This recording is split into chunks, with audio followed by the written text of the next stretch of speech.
Hi guys, punta muna kami sa Ever guys. Ayan guys, nakasakay kami ng motor. Then dito na kami sa Sandigan. Lakarin namin papunta doon sa St. Peter. Ito na guys, kami malapit sa Meralco. Yan yung mga anak ko, kasama ko, anak ko.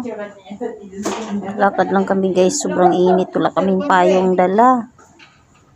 Yan guys, sulaw. Yan, Jollibee guys, oh.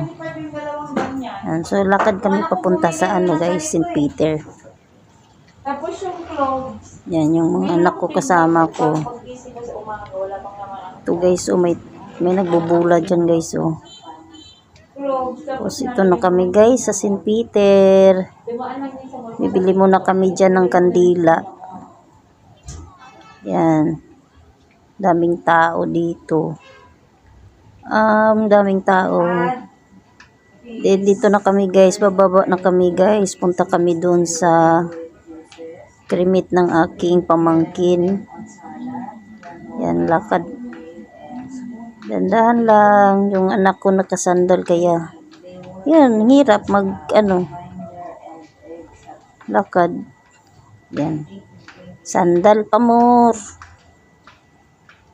Guys, daming tao dito sa loob guys. Dito kami atin ng misa guys.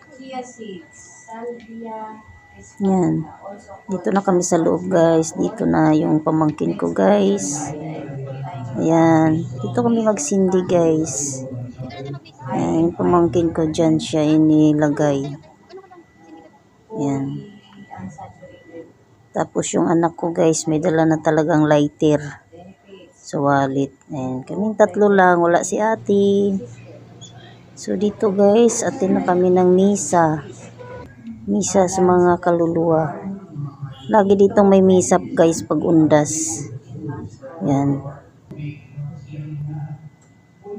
Kinig ka muna saglit ng humili ni Father.